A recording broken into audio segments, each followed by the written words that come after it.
আর খরচ যত করা হয় সম্পদ তত বাড়ে। এই যে আমার আপনার মাথার চুল আমরা তো মাসে একবার তো কাটি, 1 ইঞ্চি হলো তো কাটি, তো মাসে যদি 1 ইঞ্চি কাটি 12 মাসে 12 ইঞ্চি, 1 ফুট, বছরে 1 ফুট কাটা হয়। 80 বছর যদি আপনার হায়াত হয় তো 80 ফুট চুল আপনার লম্বা হয়েছে। আমাদের মা বোনেরা যে কাটে না এদের চুল 80 ফুট হয়, ওই 1-1.5 ফুট হইয়া শেষ। কেন? খরচ নেই, খরচ করে না, চুল কাটে না তাই বাড়ে না। আমরা খরচ করি তাই বাড়ে। সম্পদে এরকম, খরচ করবেন তো বাড়বে, আল্লাহ রাস্তায় খরচ করবেন না তো এটা বাড়বে না, তো বৈশিষ্ট্য। যাই হোক, তো যাকাত আমার লোভের চিকিৎসা করে, এই জন্য এটা একটা স্তম্ভ। এই 4টি স্তম্ভ যদি ঠিকভাবে আমি পালন করতে পারি, আমার মৌলিক 4 রোগের চিকিৎসা হওয়ার মাধ্যমে অসংখ্য শাখাগত রোগের চিকিৎসা হইয়া যাবে, আমার আত্মা হবে বিশুদ্ধ। তবে নিজে নিজে চিকিৎসা করতে গেলে অনেক সময় হিতে বিপরীত হয়, বিজ্ঞ ডাক্তারের শরণাপন্ন হতে হয়েছে। আত্মার ব্যাপারও তেমন, বিজ্ঞ ডাক্তারের শরণাপন্ন হলে সহজে চিকিৎসা হবে, না হয় চিকিৎসা হওয়া কঠিন হয়। একটি ঘটনা বলে শেষ করছি। আমার শেখ ও মুর্শিদ শেখুল ইসলাম আল্লামা তাকি ওসমানী দামাত বারাকাতুহুর মুখে শুনেছি, সুলতানুল আউলিয়া হযরত নিজামউদ্দিন রাহিমাহুল্লাহ অসুস্থ, ওষুধ কাজ করে না। ওনাকে পরামর্শ দেওয়া হলো অমুক জায়গায় একজন সন্ন্যাসী আছে, হিন্দু মুশরিক, ওর তাওয়াজ্জু দিলে রোগ ভালো হয়, ওষুধ সেবন করা লাগে না, তাবিজ তুমানেরও দরকার হয় না, ঝাড়ফুঁকেরও প্রয়োজন পড়ে না, তাওয়াজ্জু দিলে অসুখ ভালো হয়, আপনাকে ওখানে নিয়ে যাই। উনি রাজি হইলেন না। কেন হইলেন না উনি ভালো জানেন। হতে পারে তার খেয়াল এই রোগে আমি মারাও তো যেতে পারি, তো আমার এই অন্তিম সময়ে আমি এক মুর্শিদ দ্বারা উপকৃত হব, এটা কি বরদাস্ত হয়? যেমন আপনাদের দেশের প্রসিদ্ধ বুজুর্গ হযরত সুফি আব্দুল জব্বার রাহিমাহুল্লাহ তাআলার পীর আমার নানা শ্বশুর আল্লামা দিলাওয়ার হোসেন রাহিমাহুল্লাহ, ছোটবেলায় তার আম্মা পাঠাইছেন স্কুলে, প্রাইমারি স্কুলে পড়তে। স্কুলের মাঠে এসে ঘুরে আবার বাড়ি চলে আসছেন। ছোট্ট মানুষ, মা জিজ্ঞেস করলেন, বেটা এত সকাল তো স্কুল ছুটি হওয়ার কথা নয়, তাড়াতাড়ি বাড়ি চলে আসছ? মা আমি তো স্কুলে ঢুকিনি। কি করছো? মাঠে গিয়ে ঘুরে চলে আসছি। কেন? মাঠে গিয়ে শুনি স্কুলের স্যার হিন্দু, আমি মুসলমানের বেটা, হিন্দুকে ওস্তাদ বানাই এহতারাম করব, এর দ্বারা উপকৃত হব, মা এটা আমার বরদাস্ত হবে না। আল্লাহু আকবার। এক সময় তো আল্লাহ পাক তাকে আরশে মুআল্লায় তুলে নিবেন, লক্ষ মানুষের হেদায়েত তার মাধ্যমে আল্লাহ পাক লিখে রেখেছেন, তো কি করে হিন্দুকে ওস্তাদ বানাবেন? নিজামউদ্দিন আউলিয়া রহমতুল্লাহ আলাইহি রাজি হইলেন না।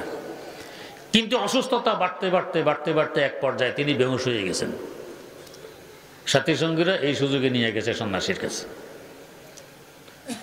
ইসলামী শরীয়তের বিধান মোতাবেক বিজাতি থেকে চিকিৎসা করা নাজায়েজ নয়। সন্ন্যাসী পাশে বসে তাওয়াজ্জু দিতে আরম্ভ করে। এক পর্যায়ে গিয়ে তিনি সুস্থ হয়ে যান ও তাওয়াজ্জু দিতে। জিজ্ঞেস করলেন, বেটা এই গুণ তুমি কিসের মাধ্যমে অর্জন করেছো? হুজুর মাত্র এক কাজের মাধ্যমে। কি কাজ? নফসের বিরোধিতা করা। আমার কুপ্রবৃত্তি আমাকে যা বলে, নফস যা বলে আমি তার উল্টা করি। নফস যদি বলে এখন খাও, এখন খাবো না, উপোস থাকবো। নফস যদি বলে এখন ঘুমাও, এখন ঘুমাবো না, সজাগ থাকবো। নফস যদি বলে এখন বলো, তো এখন বলবো না, চুপ থাকবো। নফস যদি বলে এখন আরাম করো, এখন আরাম করবো না, পরিশ্রম করবো, উল্টা করি। উল্টা করার বরকতে ভগবান আমাকে গুণে গুণান্বিত করেছেন। এখন আমি তাওয়াজ্জু দিলে রোগ ভালো হয়। হযরত বললেন, বেটা ইসলাম গ্রহণ করতে তোমার নফস বলে? গোড়ায় হাত দিয়ে দিলেন। ইসলাম গ্রহণ করতে তোমার নফস বলে? তো জি না হুজুর, বলে না। তো সকল কাজ নফসের বিরুদ্ধে করলা, এটা রেখে দিয়েছো কার জন্য? সকল কাজ নফসের বিরুদ্ধে করে এই গুণে গুণান্বিত হয়েছ, এটাও নফসের বিরুদ্ধে করে দেখো না, আরো কত বড় গুণে তুমি গুণান্বিত হতে পারো। এখন সন্ন্যাসী যেন বলছে, জাযাকাল্লাহ কে চশমাম বাজ কর দি, মোরা বাজান যা হাম রাজ কর দি, মোরা বাজান যা হাম রাজ কর দি। ও আল্লাহর ওলি, আপনি তো আমার দিব্যি চক্ষু খুলে দিলেন। এতদিন যাবৎ আমি ছিলাম অন্ধ। আপনার সামান্যতম সংশয় বাড়াই একটি কথায় আমি দেখতেছি এতদিন যাবৎ জাহান্নামের কিনারায় দাঁড়াইছিলাম, সেখান থেকে টেনে জান্নাতের কিনারায় নিয়ে এসেছেন। ও আল্লাহর ওলি, আর একটা ধাক্কা যদি মারেন জান্নাতের ভিতরে প্রবেশ করতে পারি। সোহবতে সালে তোরা সালে কুনাদ, সোহবতে তালে তোরা তালে কুনাদ। ইসলামের 5টি স্তম্ভ মুসলমান বলতেই জানে।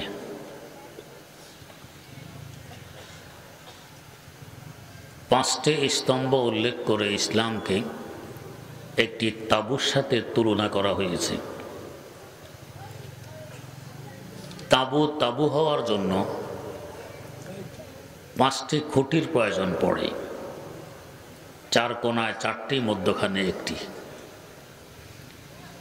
4 কোণার খুঁটিগুলো হয় ছোট, মধ্যখানেরটি হয় বড়, লম্বা। যদি 4 কোণার কোনো খুঁটি ভেঙে যায়, তাঁবু অসম্পূর্ণ হয়ে পড়ে, কিন্তু তারপরও ভিতরে থাকা যায়। পক্ষান্তরে মধ্যখানের খুঁটি যদি ভেঙে পড়ে, তখন তাঁবু আর তাঁবু থাকে না, তাঁবু বিছানায় পরিণত হয়ে যায়। এখন তাঁবুর নিচে থাকা যায় না, উপরে বসা যায়।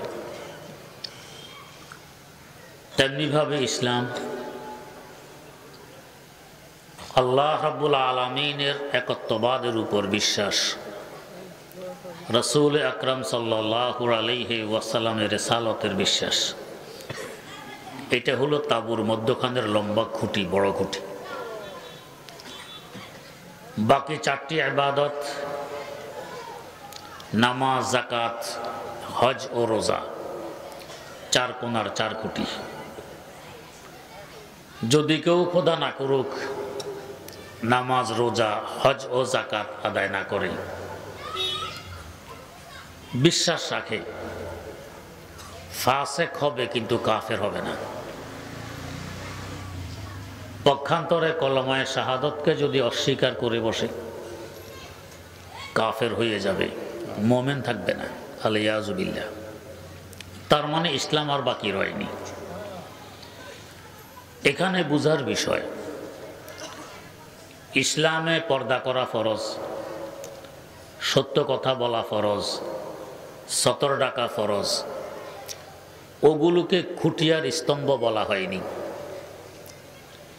ঈমানের পর নামাজ, যাকাত, হজ ও রোজাকে খুঁটি বলা হয়েছে। এর রহস্য কি? এই হাদিসের ব্যাখ্যা গ্রন্থে রহস্য সম্পর্কে বিস্তারিত আলোচনা আছে। সেটা হলো, গোটা ইসলাম হলো আত্মার রোগের চিকিৎসা। দেহ যেমন রোগাক্রান্ত হয়, আত্মাও তেমন রোগাক্রান্ত হয়। দেহ রোগাক্রান্ত হলে চিকিৎসা করি বিজ্ঞ ডাক্তারের শরণাপন্নের মাধ্যমে। আত্মা রোগাক্রান্ত হলেও চিকিৎসা করতে হয় বিজ্ঞ ডাক্তারের মাধ্যমে। দেহের রোগের ডাক্তারকে ডাক্তার কিংবা চিকিৎসক বলা হয়, আত্মার রোগের ডাক্তারকে পীর কিংবা মুর্শিদ বলা হয়। বেশ কম এতটুকু। দেহের রোগ 2 প্রকার, আত্মার রোগও 2 প্রকার।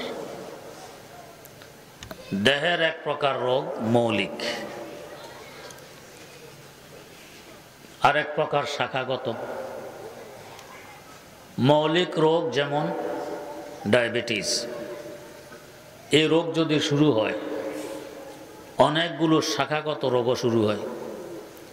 দাঁত নষ্ট হয়, কিডনি নষ্ট হয়, চোখের জ্যোতি নষ্ট হয়, যৌন শক্তি নষ্ট হয়, দৈহিক শক্তি নষ্ট হয়, ইত্যাদি ইত্যাদি। যদি কেউ মৌলিক রোগ ডায়াবেটিসের চিকিৎসা না করে, কিডনির চিকিৎসা করে শাখাগত রোগের, সাময়িক উপকৃত হতে পারে, আবারও এ রোগ শুরু হবে। কারণ মৌলিক রোগ ডায়াবেটিস রয়ে গেছে, ওটা চিকিৎসা হয়নি। হ্যাঁ, যদি ডায়াবেটিসের চিকিৎসা করতে পারি, অটোমেটিক কিডনির চিকিৎসা হবে, দাঁতের হবে, চোখের হবে, যৌন শক্তির হবে, দৈহিক শক্তির হবে। বোঝা গেছে?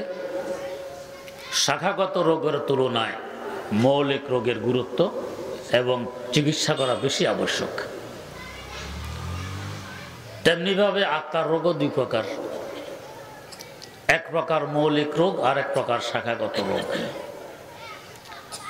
আত্মার মৌলিক রোগ চারটি। এই চারটি মৌলিক রোগের চিকিৎসা করতে পারলে অসংখ্য শাখাগত রোগেরও চিকিৎসা হয়ে যাবে। এই চারটি মৌলিক রোগের চিকিৎসা বাদ দিয়ে শুধু শাখাগত রোগের চিকিৎসা করতে গেলে সাময়িক উপকৃত হতে পারবো, স্থায়ী চিকিৎসা হবে না, এ রোগ আবারও সৃষ্টি হবে। আত্মার চারটি মৌলিক রোগ যথাক্রমে তাকাব্বুর, অহমিকা, অহংকার। যদি কারো আত্মার মধ্যে এই রোগ শুরু হয়, হিংসাও শুরু হবে। তাকাব্বুর মানে আমি বড়, আমি ভালো, বাকি সব তুচ্ছ, সব ছোট। আরেকজনকে যদি কেউ বড় বলতে আরম্ভ করে, তার সাথে আমার হিংসা শুরু হবে। গীবত করব, তার কুৎসা রটাবো, ওর মধ্যে এই দোষ, ওই দোষ, এত দোষ, হে আবার বড় হতে পারে। তার ব্যাপারে মিথ্যাচার করব। এক কথায় অনেক শাখাগত রোগ সৃষ্টি হয়ে যাবে। আত্মার 2 নম্বর মৌলিক রোগ শোহরত, পরিচিতি। সবাই আমাকে চিনুক, আমাকে জানুক, আমাকে বুঝুক, আমার পরিচিতি বিশ্বব্যাপী হোক। এই রোগ সৃষ্টি হয়ে গেলে অনেক শাখাগত রোগের সৃষ্টি হবে। আরেকজনের পরিচিতি বাড়তে গেলে তার সাথে হিংসা শুরু হবে, গীবত শুরু হবে, কুৎসা রটানো শুরু হবে, মিথ্যাচার শুরু হবে, অনেক রোগ সৃষ্টি হবে। আত্মার 3 নম্বর মৌলিক রোগ নেতৃত্বের চাহিদা। নেতা হব একমাত্র আমি, সর্বত্র নাক গলাবো আমি, কথা চলবে একমাত্র আমার, অন্য কারো কথা চলবে না, কারো নেতৃত্ব চলবে না। এই রোগ সৃষ্টি হয়ে গেলে অসংখ্য শাখাগত রোগের সৃষ্টি হবে। আরেকজন নেতা হতে চাইলে কিংবা মানুষ আরেকজনকে নেতা বানাতে চাইলে তার সাথে হিংসা শুরু হবে, গীবত শাখায় শুরু হবে, মারামারি শুরু হবে, অনেক কিছু। আত্মার 4 নম্বর মৌলিক রোগ হইল লোভ, লালসা। সব কিছু আমার হবে, এক দুনিয়া হলে আরেক দুনিয়ার দরকার। এই রোগ শুরু হলে মানুষ মিথ্যা বলে, মাপে কম দেয়, ধোঁকা দেয়, মালে ভেজাল করে, চুরি করে, ডাকাতি করে, সুদ খায়, ঘুষ খায়, চাঁদাবাজি করে, জবরদখল করে, ইত্যাদি ইত্যাদি, বহু রোগ সৃষ্টি হবে। এই 4টি মৌলিক রোগ সৃষ্টি হওয়ার পিছনে কারণও 4টি। সে 4টি কারণ যথাক্রমে আল্লাহ পাক আমাদেরকে সৃষ্টি করেছেন মৌলিকভাবে 4টি উপাদান দিয়ে। এই উপাদানগুলো যথাক্রমে আগুন, বাতাস, পানি ও মাটি। আমাদের মধ্যে আগুন আছে, তাই তো শ্বাস নিঃশ্বাস গরম, রক্ত গরম, পায়খানা প্রস্রাব গরম। এখন শীতকালে সকালবেলায় প্রস্রাব করলে দেখবেন ধোঁয়া ওড়ে, আগুন আছে। যে পরিমাণ আগুন দেহে থাকা দরকার, এর থেকে কম থাকলে ধনুষ্টঙ্ক রোগ দেখা দিবে, নিউমোনিয়া শুরু হবে। বাতাস তো আছে, সবাই বুঝি, নাক দিয়ে গ্রহণ করি আবার ত্যাগ করি, ফুসফুসের ভিতরে বাতাস ভর্তি। পানি আছে, তাও দেখি, চোখে পানি, নাকে পানি, মুখে পানি, প্রস্রাবে পানি, গামে পানি। মাটি তো আছেই, সবাই বুঝি। এই 4টি মৌলিক উপাদানের 4টি বৈশিষ্ট্য আছে। যেমন আগুনের বৈশিষ্ট্য সপক্ষে রায় পাবে, পাবে না। তো নাভির নিচে হাত বেঁধে নামাজ আমাকে আরেক স্তর নিচে নামাইবে। 3 নম্বর বানব কিভাবে? এখানেও 2 প্রকারের রাওয়ায়াত পাওয়া যায়, 2 ধরনের হাদিস। 1 নম্বর তিরমিজি শরীফে বর্ণিত হাদিস, ইয়াখুযু শিমালাহু বিয়ামিনিহি, ডান হাত দিয়ে বাম হাতকে ধরবে। 2 নম্বর আবু দাউদ শরীফে বর্ণিত হাদিস, ইয়াজাউ ইয়ামিনাহু আলা শিমালিহি, ডান হাতকে বাম হাতের উপরে রেখে দিবে। এখানেও আহলে হাদিস ভাইয়েরা, নারী হোক আর পুরুষ হোক, ডান হাতের আঙ্গুলকে বাম হাতের কোনোই পর্যন্ত নিয়ে উপরে রেখে দেন, ধরেন না। এক হাদিস মানলেন, এক হাদিস ছাড়লেন, অর্ধেক মানা হলো, অর্ধেক ছাড়া হইল। আমরা যারা মাযহাব মানি, ইমাম মানি, আমাদের ইমামগণ বলেন উভয়টি তো হাদিস, একটিও ছাড়া যাবে না। এমনভাবে আমল করতে হবে যাতে উভয় হাদিসের উপরে আমল হয়ে যায়। তা কি করে সম্ভব? তা সম্ভব হবে বৃদ্ধাঙ্গুলি এবং অনামিকা, আমাদের বলে কানির আঙ্গুলি, এটা দিয়ে হাতকে ধরো, তাহলে তিরমিজির ইয়াখুযু হাদিসের উপরে আমল হবে। আর মধ্যমা, অনামিকা, মধ্যমা ও তর্জনী, 3 আঙ্গুলকে হাতের পিঠের উপরে রেখে দাও, এটা আবু দাউদ শরীফের ইয়াজারু হাদিসের উপরে আমল হয়ে যাবে। একসাথে উভয় হাদিসের উপরে আমল হবে। ওনারা অর্ধেক ছাড়লেন, অর্ধেক মারলেন, তারপরও আহলে হাদিস রইলেন। আমরা একটিও ছাড়লাম না, উভয় হাদিস মারলাম, তারপরও আহলে হাদিস হতে পারলাম না। কত বড় জুলুমের কথা। যাই হোক, ওটা আমার উদ্দেশ্য না। উদ্দেশ্য হলো এই যে হাত যে ধরলাম, এটাকে আমাদের পরিভাষায় বলে হ্যান্ডকাপ লাগানো। পুলিশ আসামিকে অ্যারেস্ট করে হ্যান্ডকাপ লাগায়, ইজ্জত বাড়ানোর জন্য, কমানোর জন্য। তাই তো পুলিশকে টাকা টুকা দিয়েও চেষ্টা করা হয় যাতে হ্যান্ডকাপ না লাগানো হয়।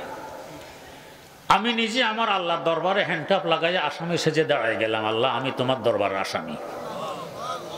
আমার বিনয় নম্রতা প্রকাশ হইল, আরেক স্তর নিচে নেমে গেলাম। 4 নম্বর দাঁড়াবো কিভাবে? এখানে আহলে হাদিস ভাইয়ারা যে পর্যন্ত জাগাইতে পারে, 2 পা 2 দিকে। আপনাদের মসজিদের যদি এক এক সফে 30 জন মানুষ দাঁড়াইতে পারে, যদি 10 জন আহলে হাদিস ভাই ঢুকতে পারে, 10 জনের পুরা সব দখল জাগাইয়া। আপনারা জায়গা নেই জাগাইতে জাগাইতে।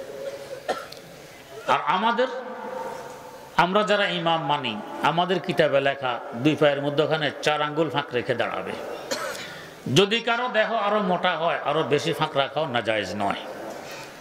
এত কম কেন ফাঁক রাখবে? লিআন্নাহু আকরাব ইলা তাওয়াজু, এটা বিনয় এবং নম্রতার কাছাকাছি অবস্থা। তাই আমরা একটু সিপে চাপে দাঁড়াইলাম, ওরা চাগাইয়া দাঁড়াইল। বুকে হাত বেঁধে চাগাইয়া দাঁড়াইলে বাহাদুরি প্রকাশ পায় না, নম্রতা বাহাদুরি। কোন আসামি যদি হাকিমের সামনে আসামির কাঠগড়া বুকে হাত বেঁধে চাগায়, তার সপক্ষে জীবনে রায় আসবে? কবে বেয়াদবের গরু বেয়াদব, এখানে আসি চাগাইতে আছে, আদব নেই, লিহাজ নেই। তো আমি যে খিচিমিচে দাঁড়াইলাম, আরেক স্তর নামাজ আমাকে নিচের দিকে নামাইল। 6 নম্বর, আমার দৃষ্টি থাকবে দাঁড়ানো অবস্থায় সেজদার দিকে। হাকিমের সামনে যদি আসামে দাঁড়াইয়া চতুর্দিকে সকর মকর করে, অবস্থা কি হবে? খুব হ্যান্ডকাপ লাগাইয়া রায়ের দরকার নাই, আগে জেলে ঢুকাও। তাই এক দৃষ্টে নিচের দিকে দাঁড়াইয়া তাকাই থাকতে, এটা হলো আদব হাকিমের দরবারের। তো যিনি আহকামুল হাকিমিন আল্লাহ রাব্বুল আলামিন, তার দরবার আদবটা কেমন হবে? এক দৃষ্টে সেজদার জায়গার দিকে তাকাই থাকতে হবে। আরেক স্তর নামাজ আমাকে নিচের দিকে নামাইল। 7 নম্বর, যখন রুকুতে গেলাম আরো নিচে নামাইল। 8 নম্বর, যখন সেজদায় পৌঁছলাম আরো নিচে নামলো, যান নিচে, আর আমার জন্য নিচ নেই, আর আমি নিচে নামতে পারবো না। মানুষ যেখানে পা রাখে সেখানে আমি মাথা রেখে দিলাম, মানুষ যেখানে কদম রাখে সেখানে আমি কপাল ঠেকাই দিলাম, আর নিচ নেই।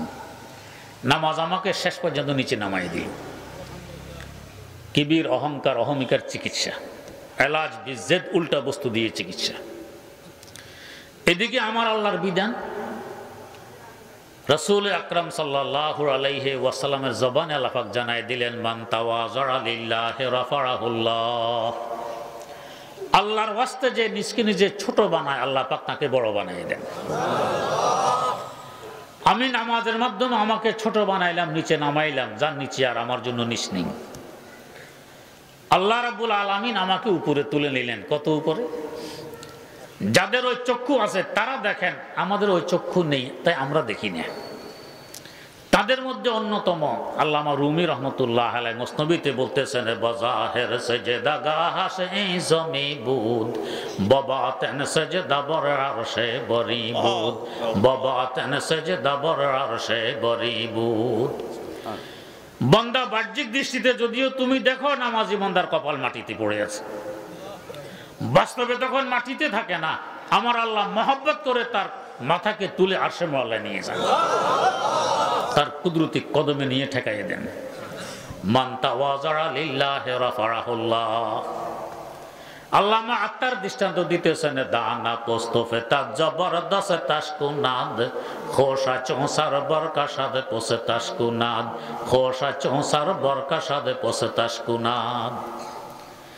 কৃষক ধান বুনায়, ধান দেখে আমি কত ছোট্ট একটি মাখলুক, কিসের আমার অস্তিত্ব, কোন লজ্জায় চেহারা দেখাই। মাটির অন্ধকারে লুকিয়ে থাকে, চাষ দিলে আরো লুকায়, মই দিলে আরো লুকায়। তো তার এই নম্রতা দেখে আমার আল্লাহ খুশি হয়ে তার থেকে বড় একটি গাছ সৃষ্টি করে দিয়েছেন। ধান গাছ বড় হয়ে গেছে। বড় হওয়ার পরে এখন ভাবে আমি এখন বড়, কত লম্বা হয়ে গেছে। শীষ আকাশ পানে ছাড়ে, আমাদের দেশে বলে ধানের ছড়া, হ্যাঁ উপরের দিকে। আল্লাহ পাক বলেন, ও বড় মনে করতেছো, অপেক্ষা করো, গাড় ভেঙে দিচ্ছি। ধান যখন পাকে তো ধানের শীষের মাথা এখন উপরের দিকে থাকে, সব নিচের দিকে নুয়ে পড়ছে। কেন? বড় মনে করছিল, গাড় ভেঙে দিলেন। আর ছোট মনে করছিল ধান, তাকে বড় বানাই দিয়েছেন। তো নামাজি বান্দাকে নিচের দিকে নামাইতে নামাইতে মাটি পর্যন্ত নামাইলো, যার নিচে আর নিচ নেই। আমার আল্লাহ তার বরকতে উপরের দিকে উঠায় নিলেন, যার উপরে আর উপর নেই। এই নামাজ আমার মৌলিক একটি রোগের চিকিৎসা হয়, অহংকার অহমিকার, তাই নামাজ একটি স্তম্ভ। 2 নম্বর, আমার মধ্যে আছে বাতাস। বাতাসের স্বভাব আর চাহিদা হলো পরিচিতি, সবাই আমাকে চিনুক, তাই সারা দেশে ঘুরে। বাতাস এক জায়গায় দাঁড়াইয়ে থাকে, সব সময় ঘুরে।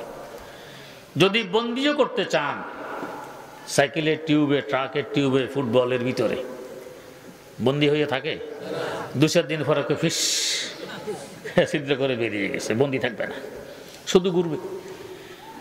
যেই বান্দা সারা দেশ ঘুরে তারে সবাই চিনে। আর যে ঘরের দুয়ার জানালা বন্ধ করে ভিতরে বসে থাকে, এর কেউ চিনবে না। তো বাতাসের স্বভাব পরিচিতি। বাতাস আমার আপনার মধ্যে আছে বিধায় আমাদেরও চাহিদা কি পরিচিতি, সবাই আমাকে চিনুক, আমাকে জানুক, মারাত্মক রোগ। আর এই পরিচিতিটা সাধারণত হয় ব্যতিক্রম ধর্মীয় অবস্থার কারণে। যেমন আমরা এখানে সবাই টুপি পরিহিত অবস্থায় আছি, আমাদের টুপিগুলো মাথার সাথে লেগে আছে। যদি এখানে একজন মানুষ এমন একটি টুপি মাথায় দিয়ে আসে যা উপরের দিকে 3 হাত লম্বা, এত উঁচা, সবাই ওদিকে তাকাবো না? আরে বাপরে বাপ, এই বেটাকে চিনার চেষ্টা করবো, এত লম্বা টুপি, এত উঁচু টুপি।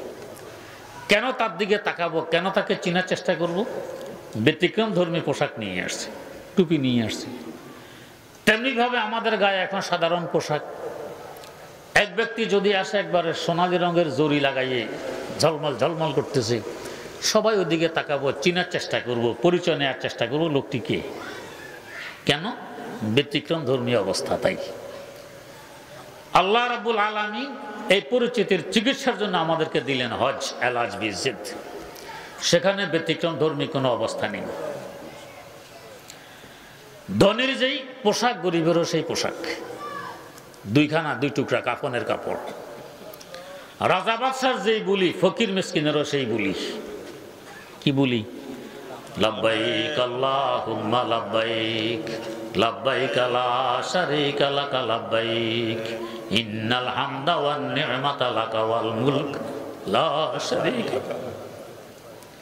এই নয় যে আমি তো রাজা বাদশা, আমার বুলি একরকম হবে, তুমি প্রজা, তোমার বুলি আরেক রকম হবে। এটা এখানে চলবে না। ধনীর যে কাজ তওয়াফ করা, সাড়ি করা, গরিবেরও সেই কাজ তওয়াফ করা, সাড়ি করা। রাজা বাদশার যে কাজ মিনা মুজদালিফা আরাফায় ওকুফ করা, অবস্থান করা, গরিবেরও সে কাজ, তাদেরকে এখানে অবস্থান করতে হবে, কোনো ভেদাভেদ নেই। এখানের শান হবে কি সফ মে খড়ে হো গয়ে মাহমুদ ইয়াস, एक ही सफ में खड़े हो गए महमूद एयाज, न कोई बंदा रहा और न कोई बंदा नवाज, न कोई बंदा रहा और न कोई बंदा नवाज। साहिबे मोहताज गनी एक हुए, तेरे दरबार में पहुंचे तो सभी एक हुए। এই দরবারে সব এক, কোনো ভেদাভেদ নেই। আমার পরিচিতির মূল উৎপাটন করতেছে হজ। মৌলিক রোগ ছিল পরিচিতি, তার চিকিৎসা হজের মাধ্যমে হচ্ছে, তাই হজ একটি স্তম্ভ।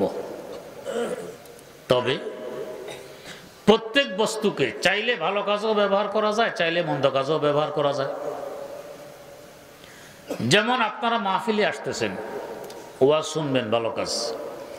আরেক বেটা আসতেছে, তো যখন ওয়াজের দিকে খুব মনোযোগ দিয়ে শুনবে, এই টাইমে পকেট থেকে মোবাইল বের করে নিয়ে যাব। হেরও ওয়াজে আসা, আপনারও আশা, আপনার আশা সওয়াবের জন্য, হের আশা গুনাহের জন্য। একজন মসজিদে যায়, নামাজ পড়বে এই নিয়তে, প্রতি কদমে কদমে একটি নেকি, প্রতি কদমে কদমে একটি গুনাহ মাপ, কদমে কদমে একটা স্তর তার বুলন্দ হবে, মর্যাদা বাড়বে।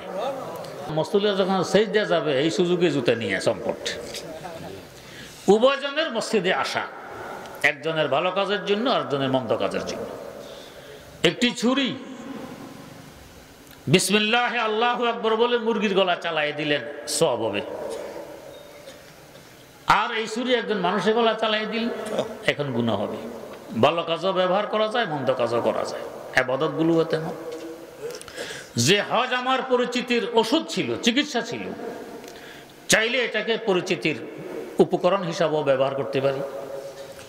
তাই দেখা যায়, আল্লাহ পাক ক্ষমা করুন, হজে যাওয়ার আগে পত্রিকায় অমুক তারিখে আপনাদের দোয়ায় আমি হজে রওনা করতেছি, আপনাদের কাছে দোয়া প্রার্থী। ফিরার পরে আবার আপনাদের দোয়ায় আমি হজের হুকুম হাকাম ঠিকঠাক সম্পাদন করে দেশে ফিরে এসেছি, আমি আপনাদের কৃতজ্ঞতা জ্ঞাপন করি। দোয়া চাওয়ার, কৃতজ্ঞতা জ্ঞাপনের আর জায়গা ছিল না। তার মানে মানুষে জানুক আমি এখন আলহাজ হয়ে গেছি। আমাদের দেশের একজন বড় নেতা বক্তব্যে বলছেন হাজার হাজার মানুষের সামনে, মানুষ একবার হজ করলে তাকে আলহাজ বলে, আমি দুইবার করলাম আমার কেউ আলহাজ বলে না, আমার বড় দুঃখ। এর বড় দুঃখ, আলহাজ বলে না কেন? চিন্তা করে। একবার জিজ্ঞেস করে, ভাই আপনার কি নাম? আমার নাম হাজি জমদ আলী। আপনার কি নাম? আমার নাম নামাজি আবিদ আলী। কি নামাজি বলতে হবে কেন?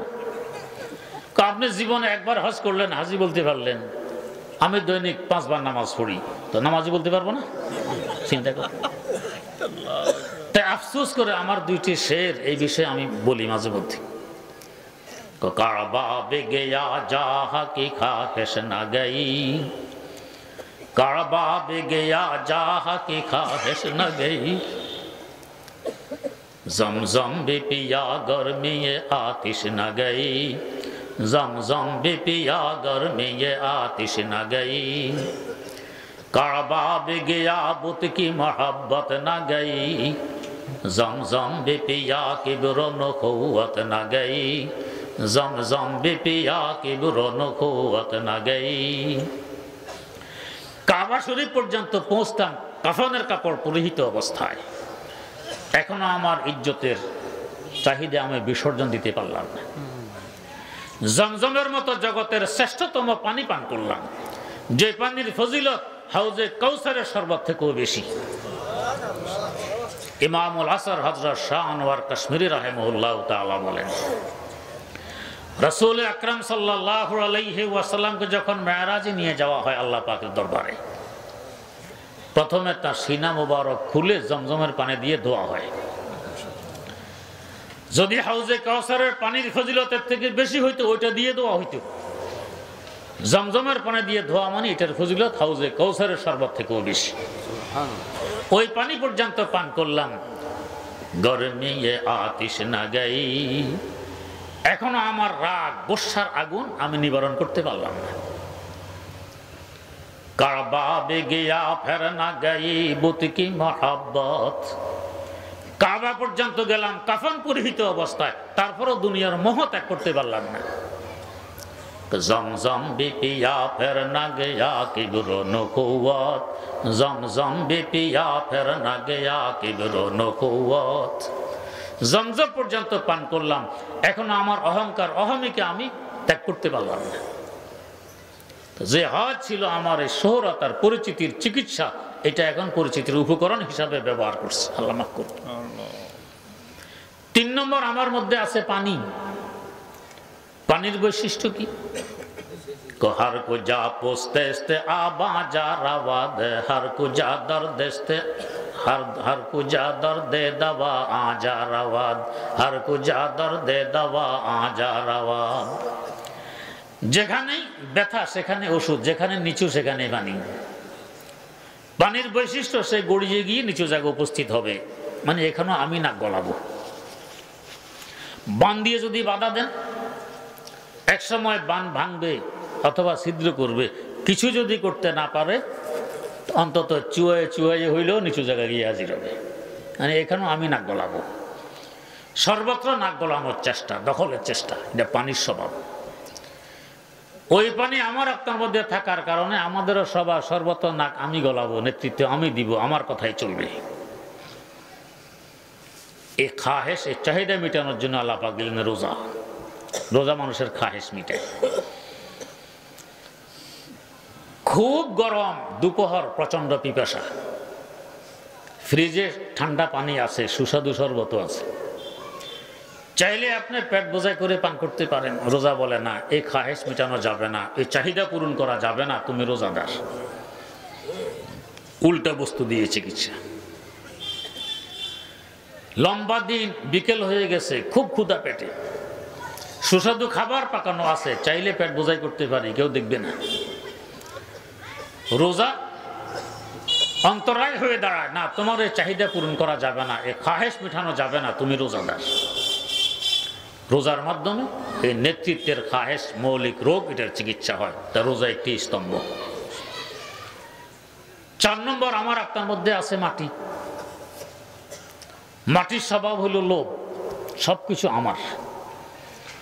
এমনকি শক্ত ধাতু, লৌহ দণ্ড মাটির নিচে লুকিয়ে রাখুন, পুঁতে রাখুন। কিছুদিন পরে খুঁজতে দেখবেন লৌহদণ্ড নেই, চোরে নেয়নি, কিন্তু মাটি এটাকে হজম করে মাটি বানাই ফেলছে।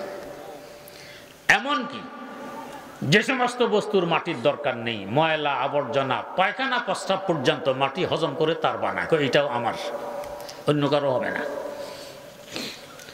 আল্লামা রুমির ভাষায়, শামসে চোমেরদা জমিরা গরম কর দে, বজমে জুমলা হাদস হারা বখুরদ, বজমে জুমলা হাদস হারা বখুরদ।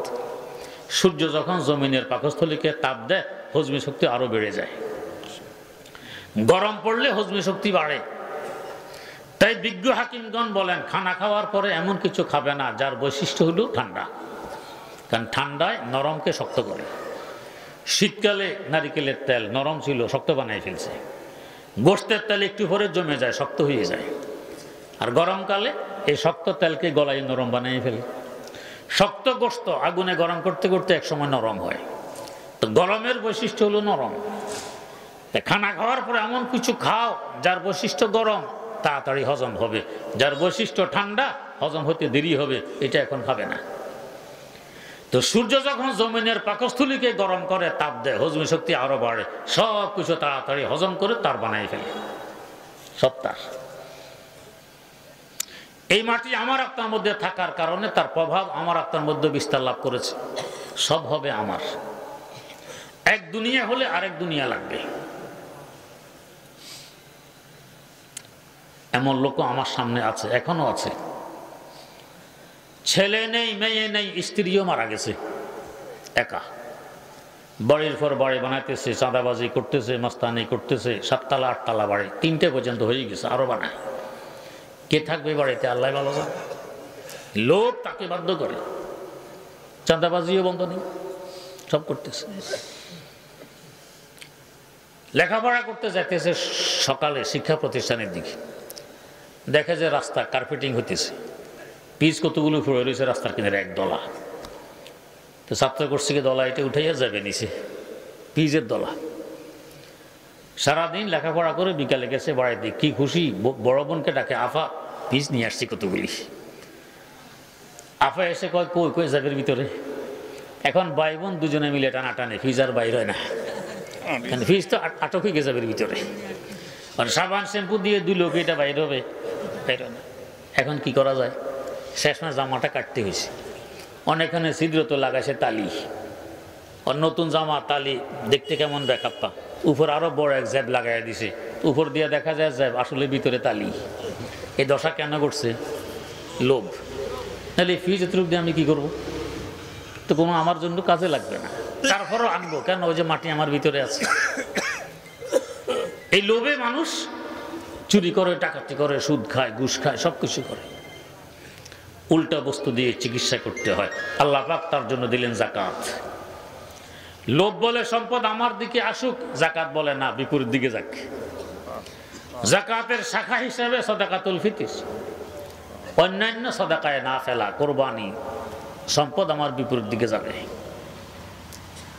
ছোটবেলায় দেখতাম কোনো ফকির আসলে আব্বাজান রহমতুল্লাহ আলাইহি আমাদের হাতে পয়সা দিয়ে বলতো যাও দিয়ে আসো। তো একদিন এরকম আমার হাতে পয়সা দিলেন দিয়ে আসার জন্য। আম্মাজান বললেন আপনি নিজে দিলে কি হয়? কয় না, ছেলেকে দিই অভ্যাস হওয়ার জন্য, দিতে দিতে অভ্যাস হবে। এলাজ বিজেদ, উল্টা বস্তু দিয়ে চিকিৎসা।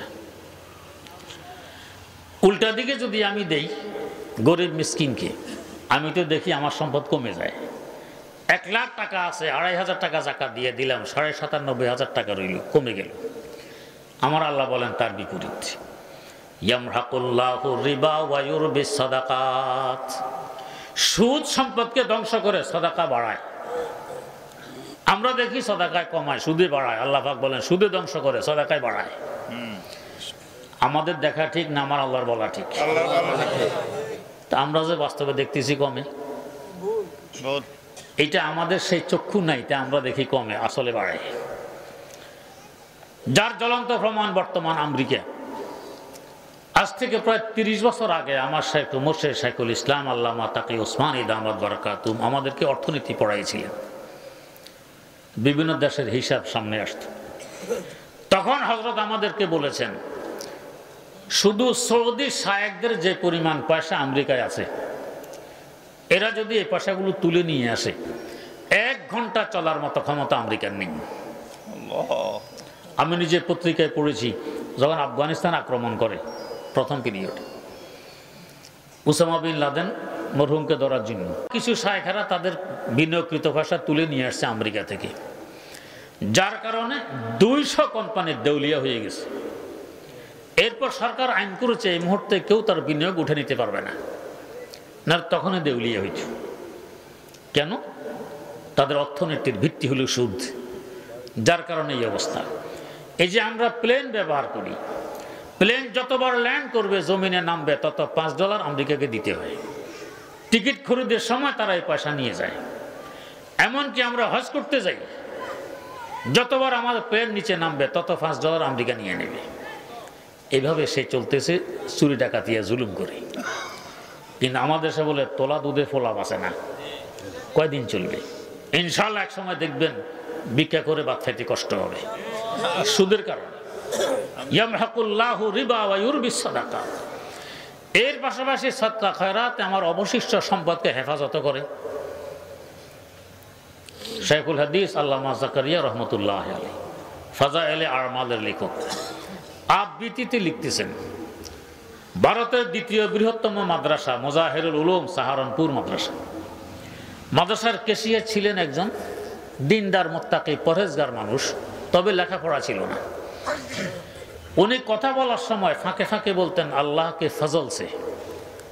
আমার দেশে বলে কথার বাক্কা। কেউ কথা বলতে বলতে বলে বুঝতে পারলেন তো কথা, কেউ বলে বুঝাইতে পারলাম তো কথা, ইত্যাদি। আমাদের এক ভাই ছিলেন বলতে কথা তো রয়েছে হিয়ানো, এভাবে বলতেন কথায় কথায়, এটাকে বলে কথার বাক্কা। তো সাহারানপুরের কেশিয়ার কথার ফাঁকে ফাঁকে বলতেন আল্লাহকে ফজল সে, আল্লাহর মেহেরবানিতে। একদিন সকালে মাদ্রাসায় এসে ওস্তাদদেরকে বলতেছেন आज रात तो अल्लाह के फजल से अल्लाह का गजब हो गया। ও সাদর হেসে দিলেন, আল্লাহর মেহেরবানি তাল গজব আবার কেমনে হয়? তো ওনারা জানতে চাইলেন कैसे अल्लाह के फजल से अल्लाह का गजब हो गया, আল্লাহর মেহেরবানি তে আল্লাহর গজব কিভাবে হইল? তো বলতেছেন রাত্রে আমি ঘুমিয়ে পড়ছি, খটখট আওয়াজে আমার ঘুম ভেঙে যায়। সজাগ হয়ে দেখি 4-5 জন মানুষ আমার আলমারির তালা ভাঙার চেষ্টা করতেছে, চোর। এই অবস্থা দেখলে আমরা কি করতাম? চোর চোর বলে হয়তো চিৎকার দিতাম, অথবা চিৎকার দেওয়ার সাহস যদি না থাকতো তো বলতাম ভাই আমি গরিব মানুষ, এই আলমারি ভাঙা তোমাদের খামাখা পরিশ্রম হবে, ভিতরে কিছু নেই। কিন্তু উনি বললেন কি, ভাই দেখো এটার ভিতরে আমার টাকা আছে, মাদ্রাসারও টাকা আছে, এলাকার বহু লোকজনের আমানতের টাকাও আছে। শুনে দিলেন ভিতরে এত টাকা। এরপরে বললেন লেকিন ইয়ে তালা নেই তোড়নে কা, এই তালা ভাঙার না, তোমরা ভাঙতে পারবে না। এমনকি তোমাদের আব্বাকে যদি ডেকে নিয়ে আসো তাও ভাঙতে পারবে না। কেন? इसलिए कि मैं जाकात अदा किया करता हूँ, এই জন্য যে আমি জাকাত আদায় করি। আল্লাহু আকবার। এই কথা শুনে আমি ঘুমিয়ে গেছি। চোর ঘরে ধুয়ে কে ঘুমায়? কি আস্থা আমার আল্লাহর উপরে, কি বিশ্বাস আমার আল্লাহর উপরে। ভোর রাতে উঠে দেখি এরা এখন আর চেষ্টায় অব্যাহত আছে ভাঙার। এখন আবারও বললাম ভাই দেখো এটার ভিতরে আমার টাকা আছে, মাদ্রাসার টাকা আছে, এলাকার বহু লোকজনের আমানতের টাকাও আছে, তবে তারা তোমরা ভাঙতে পারবে না। কেন? আমি যাকাত দিই। এই কথা বলে আমি গেছি গিয়ে মসজিদে নামাজ পড়তে। ফজর টজর পড়ে ঘরে ফিরে দেখি এরা নাই। আমার আলমারিও ঠিক, টাকাও ঠিক, তালাও ঠিক, কিচ্ছু ভাঙতে পারেনি। এটা বললেন আজ রাত তো আল্লাহ কে ফজল সে আল্লাহ কা গজব হো গয়া। আমার আল্লাহ হেফাজত করতেছেন, কেন? যাকাত দিতেছেন।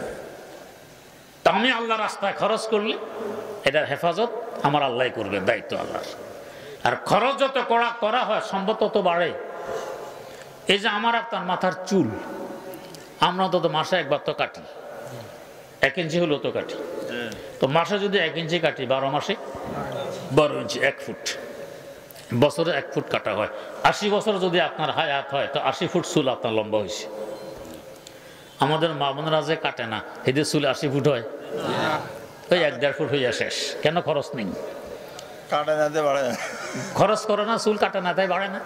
আমরা খরচ করি তাই বাড়ে। সম্পদে এরকম, খরচ করবেন তো বাড়বে, আল্লাহ রাস্তায় খরচ করবেন না তো এটা বাড়বে না। তো বৈশিষ্ট্য যাই হোক, তো যাকাত আমার লোভের চিকিৎসা করে, এই জন্য এটা একটা স্তম্ভ। এই 4টি স্তম্ভ যদি ঠিকভাবে আমি পালন করতে পারি, আমার মৌলিক 4 রোগের চিকিৎসা হওয়ার মাধ্যমে অসংখ্য শাখাগত রোগের চিকিৎসা হইয়া যাবে। আমার আত্মা হবে বিশুদ্ধ। তবে নিজে নিজে চিকিৎসা করতে গেলে অনেক সময় হিতে বিপরীত হয়। বিজ্ঞ ডাক্তারের শরণাপন্ন হতে হয়েছে। আত্মার ব্যাপারেও তেমন। বিজ্ঞ ডাক্তারের শরণাপন্ন হলে সহজে চিকিৎসা হবে, না হয় চিকিৎসা হওয়া কঠিন হয়। একটি ঘটনা বলে শেষ করছি। আমার শেখ ও মুর্শিদ শাইখুল ইসলাম আল্লামা তাকি ওসমানী দামাত বারাকাতুহুর মুখে শুনেছি, সুলতানুল আউলিয়া হযরত নিজামউদ্দিন রাহিমাহুল্লাহ অসুস্থ, ওষুধ কাজ করে না। ওনাকে পরামর্শ দেওয়া হলো অমুক জায়গায় একজন সন্ন্যাসী আছে, হিন্দু মুর্শিদ, ওর তাওয়াজ্জুহ দিলে রোগ ভালো হয়, ওষুধ সেবন করা লাগে না, তাবিজ তোমাদেরও দরকার হয় না, ঝাড়ফুঁকেরও প্রয়োজন পড়ে না, তাওয়াজ্জুহ দিলে অসুখ ভালো হয়, আপনাকে ওখানে নিয়ে যাই। উনি রাজি হইলেন না। কেন হইলেন না উনি ভালো জানেন। হতে পারে তার খেয়াল এই রোগে আমি মারাও তো যেতে পারি, আমার এই অন্তিম সময়ে আমি এক মুর্শিদ দ্বারা উপকৃত হব, এটা কি বরদাস্ত হয়? যেমন আপনাদের দেশের প্রসিদ্ধ বুজুর্গ হযরত সুফি আব্দুল জব্বার রাহিমাহুল্লাহ তাআলার পীর আমার নানা শ্বশুর আল্লামা দিলাওয়ার হোসেন রাহিমাহুল্লাহ, ছোটবেলায় তার আম্মা পাঠাইছেন স্কুলে, প্রাইমারি স্কুলে পড়তে। স্কুলের মাঠে এসে ঘুরে আবার বাড়ি চলে আসছেন। ছোট্ট মানুষ। মা জিজ্ঞেস করলেন, বেটা এত সকাল তো স্কুল ছুটি হওয়ার কথা নয়, তাড়াতাড়ি বাড়ি চলে আসছো? মা আমি তো স্কুলে ঢুকিনি। কি করছো? মাঠে গিয়ে ঘুরে চলে আসছি। কেন? মাঠে গিয়ে শুনি স্কুলের স্যার হিন্দু, আমি মুসলমানের বেটা, হিন্দুকে ওস্তাদ বানাই এহতারাম করব, এর দ্বারা উপকৃত হব, মা এটা আমার বরদাস্ত হবে না। আল্লাহু আকবার। এক সময় তো আল্লাহ পাক তাকে আরশে মুআল্লায় তুলে নেবেন, লক্ষ মানুষের হেদায়েত তার মাধ্যমে আল্লাহ পাক লিখে রেখেছেন। তো কি করে হিন্দুকে ওস্তাদ বানাবেন? নিজামউদ্দিন আউলিয়া রহমতুল্লাহ আলাইহি রাজি হলেন না, কিন্তু অসুস্থতা বাড়তে বাড়তে বাড়তে বাড়তে এক পর্যায়ে তিনি বেহুশ হয়ে গেছেন। সাথী সঙ্গীরা এই সুযোগে নিয়ে গেছে সন্ন্যাসীর কাছে। ইসলামী শরীয়তের বিধান মোতাবেক বিজাতি থেকে চিকিৎসা করা নাজায়েজ নয়। সন্ন্যাসী পাশে বসে তাওয়াজ্জুদ দিতে আরম্ভ করে। এক পর্যায়ে গিয়ে তিনি সুস্থ হয়ে যান ও তাওয়াজ্জুদ।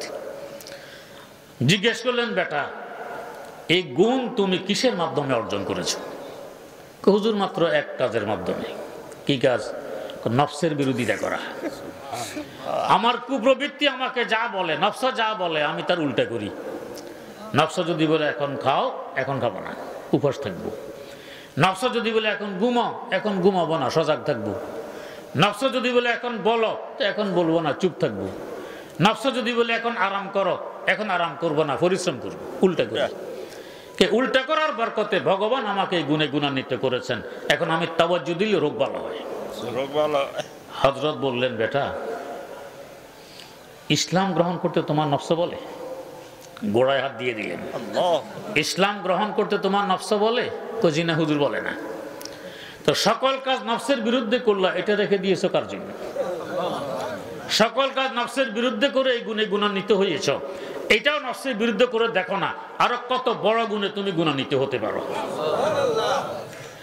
এখন সন্ন্যাসী যেন বলছে, জাযাকাল্লাহ কে চশমাম বাজ কর দি, মোরা বাজান যা হাম রাজ কর দি, মোরা বাজান যা হাম রাজ কর দি। ও আল্লাহর ওলি, আপনি তো আমার দিব্যি চক্ষু খুলে দিলেন। এতদিন যাবৎ আমি ছিলাম অন্ধ। আপনার সামান্যতম সংশয় বাড়াই একটি কথায় আমি দেখতেছি এতদিন যাবৎ জাহান্নামের কিনারায় দাঁড়াইছিলাম, সেখান থেকে টেনে জান্নাতের কিনারায় নিয়ে এসেছেন। ও আল্লাহর ওলি, আর একটা ধাক্কা যদি মারেন জান্নাতের ভিতরে প্রবেশ করতে পারি।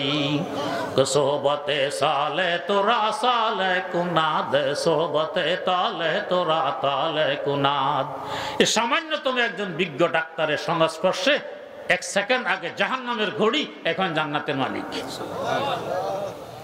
এই জন্য আমার আল্লাহ বলেন, ওয়া কুনু মা'আস সাদিকিন। এই নেককারদের সংসর্গে থাকো, তাদের সান্নিধ্যে যাও, তুমিও নেককার হবে। আমার এই মৌলিক রোগের চিকিৎসা হবে এই চারটি আমল করলে।